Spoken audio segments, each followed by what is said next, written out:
नमस्कार दोस्तों, today technology की नई वीडियो में आपका फिर से बहुत बहुत स्वागत है।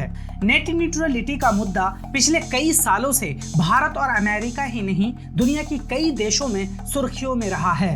भारत में टेलीकॉम सेक्टर की रेगुलेटर एजेंसी ट्राई यानी telecom regulatory authority of India ने अपना फैसला नेट न्यूट्रलिटी के हक में दिया है। आइए समझते हैं कि आखिर नेट न्यूट्रलिटी क्या है, ये कैसे आम इंटरनेट यूजर को प्रभावित करता है और ये क्यों इतना जरूरी है। नेट न्यूट्रलिटी का मतलब है कि इंटरनेट पर हर यूजर के साथ समानता का व्यवहार किया जाए, यानी कि सभी यूजर्स को social media, email, voice call, online shopping और यूट्यूब वीडियो जैसी सुविधाओं का इस्तेमाल करने के लिए इंटरनेट की एक समान स्पीड और एक्सेस अवेलेबल हो। ऐसा न हो कि किसी बड़ी कंपनी की वेबसाइट जल्दी ओपन हो जाए और किसी छोटे कंपनी की साइट खुलने में बहुत समय ले या खुले ही नहीं। यानी कि इंटरनेट पर हर वेबसाइट, हर एप्लीकेशन के लिए इंटरनेट की एक समान स्पीड होनी चाहिए सभी के लिए। इसी को नेट न्यूट्रलिटी कहते हैं। अगर मैं आपको एक एग्जांपल से समझाऊं तो जैसे आप अगर YouTube पर वीडियो देखने जा रहे हैं तो YouTube एक बहुत बड़ी कंपनी है, गूगल का प्रोडक्ट है। तो आप अगर अपने फ़ोन से एक्सेस करते हैं YouTube तो बहुत अच्छे से चलती है, बिल्कुल स्मूथ चलती है, उसमें कोई भी बफरिंग नहीं आती। लेकिन अगर आप उसी टाइम पे MX प्लेयर पे वीडियो देखना चाहते हैं, MX प्लेयर पर कोई वेब सीरीज़ देखना चाहते हैं और वहाँ पे आपको सही इंटरनेट स्पीड नहीं मिलती है, वहाँ पे सही से आप नहीं देख पाते हैं वेब सीरीज़ या मूवी को, तो इसको ये कहते हैं कि जो नेट है वो न्यूट्रल नहीं है। तो इंटरनेट प्रोवाइडर कंपनी पर ये इल्ज़ाम बार बार लगाए जाते हैं कि वो नेट न्यूट्रलिटी को पालन नहीं कर पा रहे हैं। ऐसा नहीं है कि कोई अगर पुरानी वेबसाइट है या किसी बड़ी कंपनी की वेबसाइट है तो वो जल्दी ओपन हो जाए और किसी छोटी कंपनी का वेबसाइट है वो जल्दी से ओपन ना हो। चलिए अब मैं आपको बताता हूँ कि इस नेट न्यूट्रलिटी की वजह से कैसे एक आम इंटरनेट यूजर प्रभावित होता है। इंटरनेट सर्विस प्रोवाइडर किसी खास वेबसाइट को धीमा या तेज नहीं कर सकते। ऐसा नहीं हो सकता कि अमेज़न की साइट जल्दी खुल जाए और फ्लिपकार्ट की साइट देर से खुले।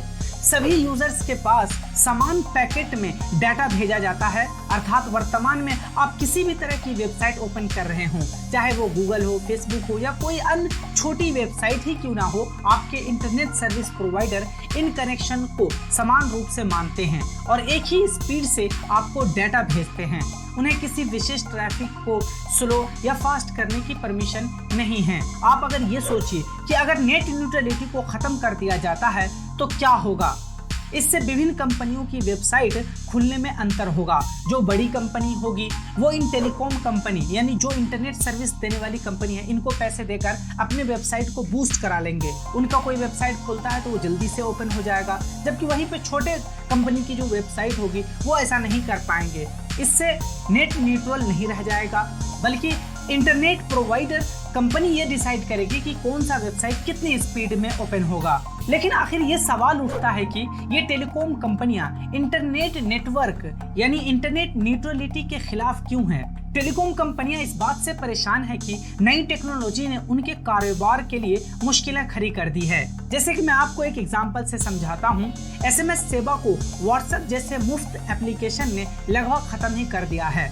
SMS पैकेट बेचकर इन टेलीकॉम कंपनियों की बहुत अच्छी खासी आमदनी हो जाया करती थी पहले, और ये फेस्टिवल के टाइम पर तो 2-2 रुपए एक मैसेज का वसूल किया करते थे। बट अब बहुत सारे फ्री एप्लीकेशन है, जैसे व्हाट्सएप है, सिग्नल है, टेलीग्राम है, जिन्होंने मैसेज को ट्रांसफर करना, मैसेज को भेजना एकदम आसान कर दिया है। इसी तरह का घाटा उनको मुफ्त वीडियो चैट के कारण हो रहा है, क्योंकि व्हाट्सएप फ्री में वीडियो कॉलिंग कराता है। इससे पहले जो टेलीकॉम कंपनी होती थी वो इंटरनेशनल कॉलिंग से अच्छी खासी कमाई करती थी, वो पैकेट अपना बेचा करते थे कस्टमर को। इसलिए बहुत सारी टेलीकॉम कंपनी और इंटरनेट सर्विस प्रोवाइडर जो कंपनी है वो चाहती है कि नेट न्यूट्रलिटी खत्म कर दिया जाए, ताकि उनकी जो कारोबार है वो बढ़े, उनकी इनकम बढ़े। चलिए अब मैं आपको ये बताता हूँ कि यदि नेट न्यूट्रलिटी को खत्म कर दिया जाता है तो क्या होगा। इंटरनेट सर्विस प्रोवाइडर कंपनियां अपने नेटवर्क पर दूसरी साइट्स को ब्लॉक कर सकती है। जैसे जियो है, अगर आप जियो का इंटरनेट इस्तेमाल करते हैं तो जियो ये कह सकता है कि वो व्हाट्सएप कॉलिंग नहीं करने देगा अपने नेटवर्क से। अगर आप व्हाट्सएप कॉलिंग करना चाहते हैं तो आपको एक्स्ट्रा चार्ज देना पड़ेगा। इसी तरह सर्विस प्रोवाइडर किसी खास वेबसाइट के एक्सेस के लिए ज्यादा पैसे ले सकते हैं या फिर इन सर्विस के लिए अलग से डेटा कीमतें तय की जा सकती है।